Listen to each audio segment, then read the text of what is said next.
Respect failure as much as you respect success. In fact, fear people who have not failed. They are too innocent to counsel you. There is a requisite level of failure you must carry as a badge to balance your understanding in counseling people. Believe me, anybody who comes to you with 100 over 100 is still a child in the school of success. There is a requisite scar that gives you a balanced perspective.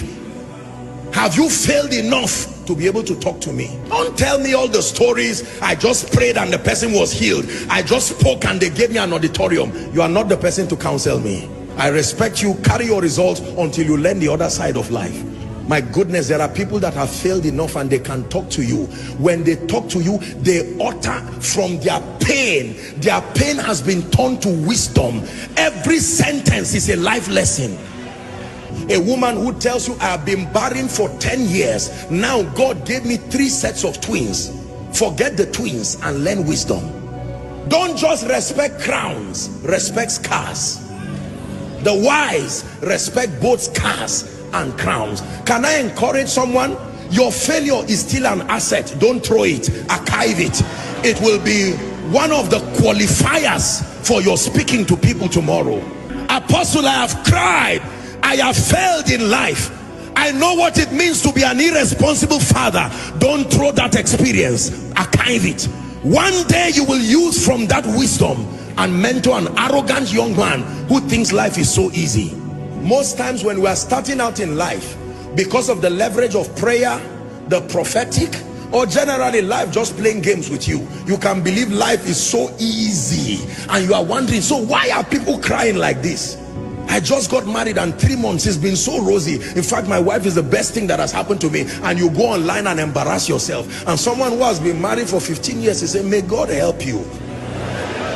After 2 years, you just turn and start saying life is unpredictable. All these unwise things that people do. Do not just respect those who have succeeded alone. Respect those who have failed. Not everybody fails. Respect those who have failed. Failure is an asset when you can turn it to power. Paul said, let no man trouble me. It is not only anointing that I have, there are scars. Gentlemen, don't just look for those who live in mansions. Go and look for mama and let her teach you the secret of happiness in a hut. There is something you need to learn, because the money you think will come from the mansion, you will be surprised. You don't know the depression and the drugs that surround those mansions. Sometimes you need to learn from both a king, but you need to learn from the slave that is in his palace. There is something the slave can tell you that even the king does not know. The slave is the one who cleans the palace. He knows what he has seen there. Why will the Lord speak to a young virgin through an angel and says, Mary, you are highly favored? And the next thing that follows that woman is pain, controversy. There was nothing in the life of Mary that I have seen that looked like favor. An angel comes from heaven and says, you are highly favored. I would expect the king to call her and say, I had a dream. There is free land for you. As soon as Jesus is born, you become tax-free. That sounds to me like favor. So God calls scar favor. He calls controversy favor. He calls pain favor. Why would you say a woman is high? God is speaking to someone. Don't listen, you may cry, but don't be embarrassed about your failures again. There is something about the speaking of God, that until you are at your lowest moment, there is something about the voice of God you cannot hear. There is a pain requirement to hear certain things about God.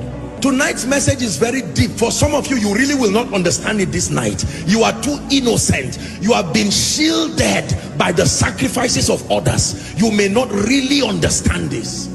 There is a pain requirement that brings out the clarity and the purity of the voice of God. There is a way a man of God fails and fails and fails in ministry, that he goes back and he says, Lord, teach me. When he writes a book about the leadership of the Spirit, read it. That pain has purified any flesh and the need to make a name. It's gone. That is the reason why when people go through things and they come out of it, they usually come out with an anointing. Barren for 16 years, laughed at by people. As she gets triplets, it's not only children she got. The day she speaks over you, she will terminate barrenness in a moment, because every time she sees you, like the high priest, she's touched with the feelings of your infirmity. Let me tell you the truth. You see, many of you see today that I pray for people and I'm just speaking and you see the power of God. It's not only prayer and anointing, no. There is a pain requirement that has reached down to the bowels of power and has drawn genuine, authentic spiritual power.